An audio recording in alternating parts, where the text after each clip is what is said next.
How often have we all heard that global warming is naturally being caused by the sun? In fact, the other day I saw a video that merely said, "It's the sun, stupid." So this video is going to look into just how stupid it is to blame the sun for global warming. Let's address some scientific principles that we're going to be using throughout this video. First of all, let's consider what makes the Earth hot. The largest single source of energy is incoming light from the sun. That comes in the form of gamma rays, X-rays, extreme ultraviolet, optical light, and radio waves. This makes up about 99.95% of the incoming energy to the Earth, and most of that is in the optical part of the spectrum. Another source of energy is internal energy leaking outwards. The core of the Earth is still molten, and some of that energy leaks out through conduction, although rocks are not very good conductors of heat, so that process is very slow. Much more of it comes out in the form of volcanic eruptions and continental drift and things of that type. We also have a flux of incoming particles. Some of those particles come from the sun in the form of the solar wind. Other ones come from outside the solar system in the form of cosmic rays. While individual particles here have a large amount of energy, there aren't very many of them, so the total flux of energy into the Earth is tiny. Another form of heating is derived from the tidal effects of the sun and the moon. They cause a churning of the oceans and interactions between the land and the oceans, which are both forms of heating. However, the amount of energy involved is tiny by comparison to the energy coming directly from the sun. Now let's take a look at what cools the Earth. First of all, not all the energy that reaches the top of the Earth's atmosphere is absorbed by the surface of the Earth. Much of it is reflected back into space. This is called the albedo effect. Ice and snow has an albedo of 0.9, which means it reflects back 90% of the energy that it receives. Clouds have an albedo of 0.7, so they reflect back 70% of the energy it receives. The land has an albedo of 0.3, so it absorbs 70% of the energy that it receives. And the oceans have an albedo of 0.05, and they absorb 95% of the energy it receives. Now what happens to that energy once it's been absorbed? Well, the oceans, land and atmosphere heat up to different degrees depending on how much of that energy they have absorbed. They then radiate that energy away in order to maintain equilibrium in the infrared part of the spectrum. The way it works is that the warmer something is, the more energy it radiates, and it tends to radiate that at shorter wavelengths. The cooler an object is, the less energy it radiates, and tends to radiate that energy away at longer infrared wavelengths. But in order for it to maintain equilibrium, that outgoing energy must be equal to the incoming energy. And in a warming world, that is not the case. So it's all a matter of balance. For a stable climate, the incoming energy must equal the outgoing energy. Now, over short periods of time, you can have a small imbalance that will either result in warming or cooling of the planet, but over the longer term, those two quantities should be on average equal. For a cooling planet, the incoming energy must be less than the outgoing energy. Now you can do that one in two ways. You can reduce the amount of incoming energy, or you can increase the amount of outgoing energy. Either way, you'll get a cooling effect on the planet. In a warming planet, the incoming energy must be greater than the outgoing energy. Now again, you can do this in one of two ways.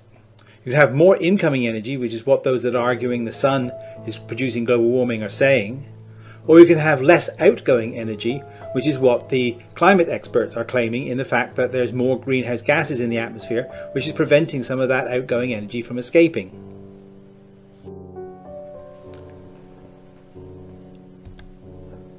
Now let's discuss what is stable and what is unstable. An example of a stable system would be to have a ball in the bottom of a well, just sitting there. Now, that will remain that way until you do something to it. So that's a stable system, but that sort of system hardly ever exists in nature.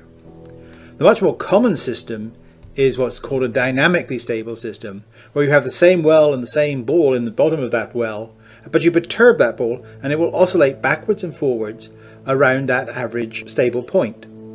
An example of that is the solar cycle. Here we have the total solar radiance of the sun oscillating between relatively narrow limits, but always basically the same average value. You can also have a system where there are several wells or several stable points, and such that if you perturb the system enough, it will go over one of those humps and fall into a new stable configuration. That hump in the middle there is called a tipping point. And that's what we're trying to avoid in the Earth's climate system, is going over a tipping point and find a new equilibrium for the Earth's climate that is less desirable for our type of lifestyle. An example of this already exists in the climate in the cycle between ice ages and interglacial periods. You can see we seem to spend a long time in ice ages and then short periods in these interglacial warm periods like we're in currently. That would say that the Ice Age is a much more stable configuration for the Earth than the warm periods, because they only require a small perturbation to be able to get them to go back into an Ice Age, whereas it requires a lot of time and a lot of perturbation to get from an Ice Age into a warm period. You can have an unstable situation where your system is sitting on the top of a tipping point, and even the slightest perturbation either way will cause runaway heating or runaway cooling, and you have an example of that in Venus. Venus gets about the same amount of energy from the Sun as we do. Even though it is closer to the Sun, it's got a much higher albedo, so the amount of energy that the planet overall absorbs is about the same as the Earth, yet its surface temperature is 300 degrees centigrade warmer than ours. This implies that Venus in its distant past underwent some major perturbation in its conditions on the planet, which put it into a runaway heating cycle. Even the most ardent climate skeptics are now admitting that the globe is warming. Just take a look at this map for 2015, and you can see that only 3 pixels on this map have record cold temperatures, whereas there's well over 100 pixels on this map that have record warm temperatures. In the last year, we've set 123,000 record highs, while setting only 42,000 record lows. 10 of the last 12 months have set new record highs, and 16 of the last 24 months have set new record highs. Since 2010, we've had the first, second, third and fourth warmest years on record. That would be respectively 2015, 2014, 2010 and 2012. And this trend goes back quite a long way. These are the decadal averages of global temperatures, and you can see that going all the way back to 1950, that the 1960s were warmer than the 50s, the 1970s were warmer than the 60s, the 1980s were warmer than the 70s, the 1990s were warmer than the 80s, the 2000s were warmer than the 1990s, and the 2010s are so far warmer than the 2000s. And that is with not including the 2015 figures in this particular plot. So there's more energy coming in than going out if we have a warming planet. So where is that energy coming from? That heating can be caused by one of 3 factors. The sun's energy output is increasing. That's the one that's argued by those that claim the sun is directly causing global warming. More energy is reaching the surface of the Earth. That's the argument used by those that believe cosmic rays are causing global warming. Or less energy is escaping the Earth. This is the argument used by the vast majority of climatologists who believe that the increase in greenhouse gases in the Earth's atmosphere is causing global warming. Or of course, some combination of the 3. In science, we don't just use qualitative suggestions, we have to use numbers. So here again is the total solar radiance of the Sun over the last 40 years. Now for this to be producing global warming, this trend would have to be upwards. But if you look at the data, the trend is anything but upwards. In fact, it's probably down. You can do this with the maxima of the last 4 cycles, or you can do it with the minima of the last 4 cycles. And the trend is the same, slightly downwards. But what would that trend line have to look like if it was to explain global warming over that same period? It would have to look like this. And clearly that is not the case. So you cannot blame increases in the total solar radiance of the Sun to be explaining global warming. It's just not happening. So what is this theory about cosmic rays causing global warming? It goes something like this. A supernova generates cosmic rays. Those cosmic rays suffuse the universe. Some of them reach the solar system. However, the heliosphere diverts most of them away, the heliosphere being the Sun's magnetic shield. However, some do reach Earth, and they are supposed to interact with the Earth's atmosphere, causing showers of particles. Those particles form nucleation centers for clouds. So the stronger the Sun's magnetic field, the fewer cosmic rays will reach Earth.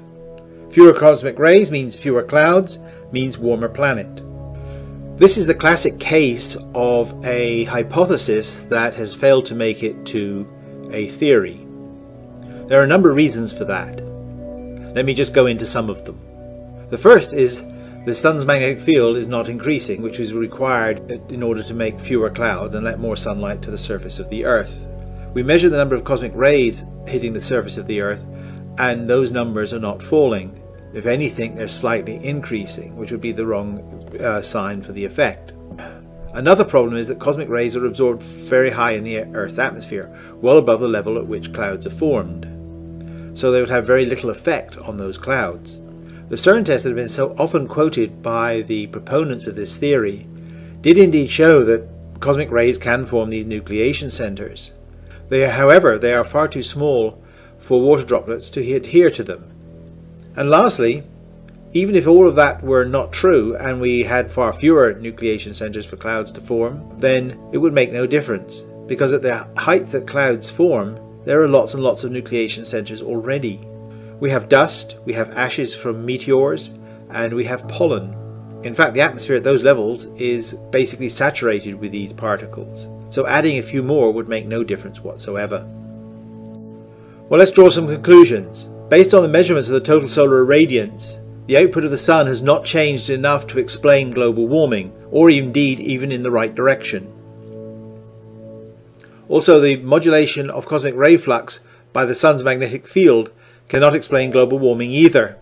It seems that the dominant cause of global warming is an increase in greenhouse gases and aerosols in the atmosphere, amplified by a resulting change in atmospheric humidity and also the Earth's albedo.